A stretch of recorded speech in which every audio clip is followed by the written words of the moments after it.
Ford Pinto, USA, 1971 to 1980. Launched by the Ford Motor Company in 1971, the Pinto was Ford's answer to the influx of small, fuel-efficient imports. Chairman Lee Iacocca pushed for a compact car that was under 2,000 pounds and under $2,000, setting tight design deadlines. The Pinto's rush to market, however, came at great cost. Its primary egregious safety hazard lay in the placement of its fuel tank. To save a mere $11 per vehicle in manufacturing costs, Ford engineers positioned the fuel tank close to the rear bumper, behind the rear axle. This made it highly vulnerable to rupture in even low-speed rear-end collisions. Upon impact, differential bolts, suspension components, or simply crumpled metal could puncture the tank, leading to fuel leaks and a severe risk of explosion or catastrophic fire. Internal Ford documents, later revealed in court, showed that the company was aware of this design flaw through pre-production crash tests. Faced with the choice of redesigning the tank or proceeding to production, Ford allegedly conducted a cynical cost-benefit analysis, infamously dubbed the Pinto Memo. This analysis weighed the cost of redesigns against the projected costs of potential lawsuits from burn injuries and wrongful deaths. The public outcry, numerous lawsuits, and a forced recall of 1.5 million vehicles permanently stained Ford's reputation for decades, making the Pinto a cautionary tale in automotive engineering ethics and corporate responsibility. Chevrolet Corvair, USA, 1960 to 1969. Launched by General Motors in 1960, the Corvair was a radical departure for a major American automaker, designed to challenge the growing popularity of European rear-engine cars like the Volkswagen Beetle. It featured an air-cooled, horizontally opposed engine mounted in the rear and, crucially, an independent swing axle rear suspension, coupled with a significant rear weight bias. Despite its initial sales success, the Corvair quickly garnered a notorious reputation for safety hazards, specifically its unstable handling characteristics. Its swing axle rear suspension design, common in some European cars, but combined with American driving habits and road conditions, created a dangerous tendency for severe tuck-under in hard cornering or sudden lift-off throttle. This would cause sudden and violent oversteer, often leading to a complete loss of control and a spin. Drivers unaccustomed to such dynamics, particularly in an era before widespread electronic stability aids, frequently found themselves in bad situations. The car's fate was largely sealed by the critique of consumer advocate Ralph Nader. His seminal 1965 book, Unsafe at Any Speed, dedicated an entire chapter to the Corvair, accusing GM of gross negligence and prioritizing style over safety. Although later studies found the Corvair to be no more dangerous than its contemporaries, the public perception was irreversibly damaged. Sales plummeted, GM faced widespread scorn, and the Corvair was ultimately pulled from production in 1969. Yugo GV, Yugoslavia, 1985 to 1992. Produced by Zastava Automobili, the Yugo, originally the Zastava 102, was based on an outdated Fiat 127 platform from the 1960s. Its main selling point in the U.S., where it was imported by entrepreneur Malcolm Bricklin, was its incredibly low price, just $3,990 in 1985, making it the cheapest new car sold in the U.S. But that low price came with an absence of virtually everything else. The Yugo was a quintessential example of unreliability and dismal performance. Its 1.1-liter engine was underpowered, struggling on highways, and with even modest inclines. The 5-speed manual transmission was notoriously imprecise and prone to failure. Build quality was abysmal. Owners reported everything from poor panel fit and missing interior components to chronic electrical failures, spontaneous engine fires, and premature rust that would appear within months. Basic safety features were minimal, and its crash test performance was alarming. The car's reputation plummeted almost immediately. It was mercilessly lampooned in popular culture, from stand-up comedy routines to the infamous Yugo jokes that highlighted its myriad flaws. While a handful of owners managed to coax reasonable service from their Yugos, the experience was one of constant breakdowns and frustration. The collapse of Yugoslavia in the early 1990s, leading to UN sanctions, ultimately halted Yugo imports, but by then, its reputation was irretrievably shattered. Trabant, East Germany, 1957 to 1991. Produced by VEB Sachsenring Automobilwerke Zwickau in East Germany from 1957 to 1991, the Trabi was designed to be the people's car for the socialist state, simple, affordable, and easy to maintain. It became a symbol of East German manufacturing, though not for its excellence. The Trabant was a testament to dismal performance, an environmental disaster for its time, and a great unreliability born from material shortages and outdated technology. Its most distinctive feature was its body panels, made not of steel but of Duraplast, a composite material derived from recycled cotton waste and phenolic resins. This was a necessity due to severe steel shortages in East Germany. While lightweight, it was brittle, difficult to repair, and offered minimal crash protection. Underneath, a primitive air-cooled 600cc two-stroke engine produced a meager 26 horsepower. This engine was incredibly loud, inefficient, and a prolific polluter, spewing thick clouds of blue, oily smoke due to its reliance on mixed fuel, oil, and gasoline. Performance was glacial. 0 to 60 miles per hour took over 20 seconds if it ever reached that speed. Reliability was poor, with frequent breakdowns requiring drivers to be amateur mechanics. Spare parts were scarce, and waiting lists for a new Trabant could stretch to over a decade. When the Berlin Wall fell in 1989, the Trabant, with its crude engineering and noxious emissions, was instantly exposed as an automotive relic. West Germans mocked its primitive nature, and many East Germans promptly abandoned their Trabants for modern Western vehicles. Reliant Robin, UK, 1973 to 2002, various iterations. Produced by the Reliant Motor Company in Tamworth, England, from 1973 onwards through several iterations until 2002, the Robin was the most famous in a long line of three-wheeled vehicles from the manufacturer, originally conceived as a cost-effective alternative to a conventional four-wheeled car. Its defining characteristic was its three-wheel configuration, two wheels at the rear and a single wheel at the front. This design was initially chosen to exploit a loophole in UK licensing laws, allowing it to be driven on a motorcycle license, which was cheaper and easier to obtain, and qualifying it for lower road tax. However, this unique architecture created stability issues. While light due to its fiberglass body and relatively fuel-efficient for its time, the single front wheel made the Robin susceptible to rollovers, especially during sharp cornering, uneven braking, or sudden steering inputs. Drivers, particularly those unaccustomed to its dynamics, frequently found themselves teetering on two wheels or worse, overturning completely.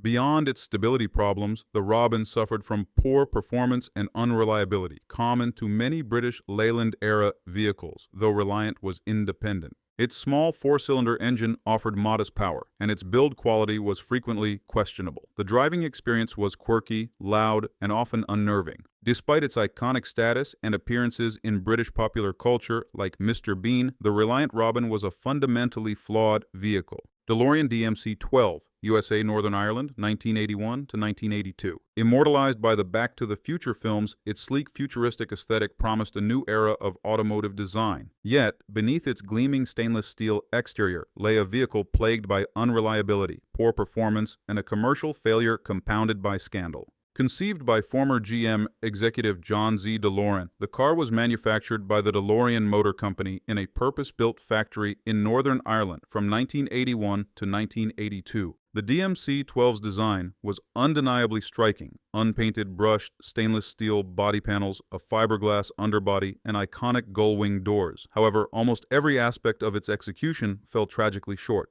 The doors, though impressive, were often unreliable, prone to leaks, and required powerful, problematic hydraulic struts to operate. They were also very heavy and slow to open. The overall build quality was inconsistent, suffering from poor panel gaps, shoddy wiring, and numerous electrical issues that affected everything from the power windows to the interior lights. Performance was another major letdown. Despite its sports car looks and ambitious promises, the DMC-12 was saddled with an underpowered 2.85-liter V6 engine developed by Peugeot Renault Volvo PRV, producing a mere 130 horsepower. This resulted in sluggish acceleration, 0 to 60 miles per hour in over 10 seconds, far below the standards of contemporary sports cars like the Porsche 911 or Chevrolet Corvette. The car felt heavy and unresponsive. Compounding these fundamental flaws were the legal and financial troubles of John DeLorean himself, including his arrest on drug trafficking charges, of which he was later acquitted, which damaged the company's image and led to its rapid collapse after just 2 years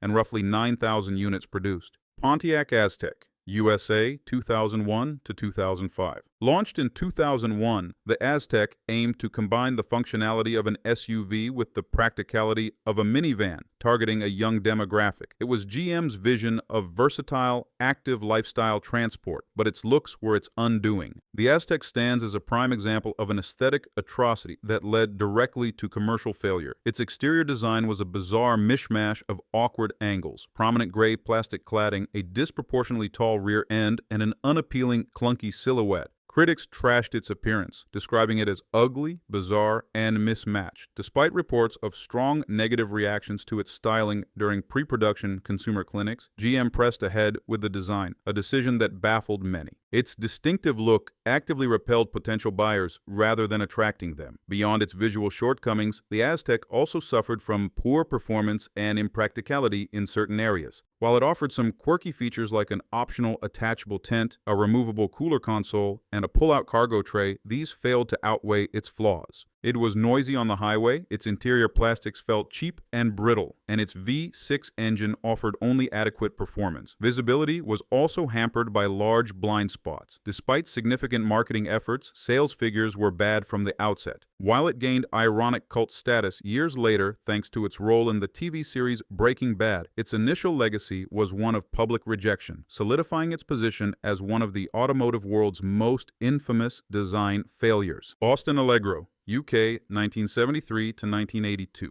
Produced by British Leyland from 1973 to 1982, the Allegro was intended as a sophisticated and modern replacement for the popular Austin 1100/1300 models, aiming for improved comfort and feel. Instead, it became a national joke and a symbol of catastrophic unreliability, bad performance, and questionable aesthetic choices. The Allegro was plagued by unreliability stemming directly from poor build quality and manufacturing flaws. British Leyland's troubled industrial relations, frequent strikes, and severe cost-cutting measures resulted in inconsistent assembly processes, leading to a litany of issues from persistent electrical failures and fluid leaks to premature rusting that would appear within months of purchase. Owners frequently reported problems with the gearboxes, engines, and the car's overall durability. Aesthetically, the Allegro was criticized for its awkward and uninspired styling, often described as frumpy or a giant jelly mole. It famously introduced the Quartic, a square steering wheel, in early models, an ergonomic disaster that was confusing to use and quickly abandoned after public outcry.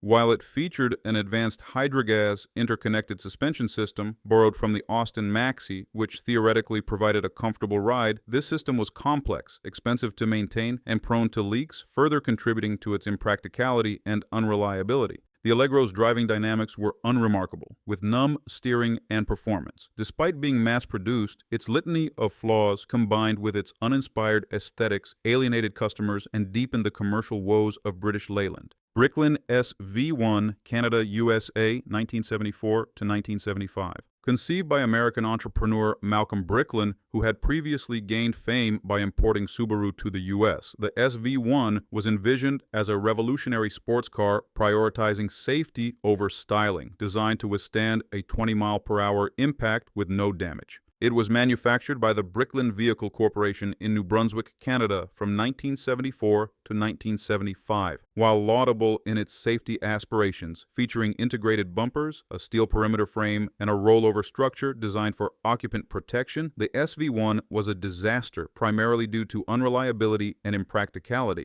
Its most distinctive feature and its greatest flaw was its massive, power-operated gull-wing doors. While visually striking, these doors were very heavy, over 100 pounds each, slow to open, taking up to 12 seconds per door, prone to hydraulic leaks, and frequently failed to open or close properly, trapping occupants inside or outside the vehicle. The hydraulic system itself was complex and unreliable. The car's composite acrylic body panels, bonded to a fiberglass substrate, were prone to cracking, crazing, and blistering, especially when exposed to direct sunlight, leading to significant cosmetic issues. Powering the SV-1 was either a Ford Windsor V8 or an AMC V8 engine, but the overall build quality was poor, leading to numerous mechanical breakdowns, persistent electrical problems, and issues with overheating. Despite a high price tag, over $20,000 at the time, a substantial sum, the car's fundamental flaws and poor manufacturing processes led to abysmal sales. The Bricklin Vehicle Corporation declared bankruptcy after producing only around 3,000 units. AMC Pacer, USA, 1975 to 1980. Launched by the American Motors Corporation, AMC, in 1975, the Pacer was touted as the first wide, small car and designed to bring a bold, futuristic vision to the compact market, competing with smaller, more fuel-efficient imports. It aimed for interior space and visibility, earning it the nickname the Flying Fishbowl. The Pacer's primary worst attributes lie in its aesthetic atrocities and impracticality. Its styling was unconventional. It was wide for its length, with big glass areas that made up 37% of its exterior surface. While the large glass area provided excellent visibility, it also led to excessive solar heating of the interior in sunny climates, making the air conditioning struggle.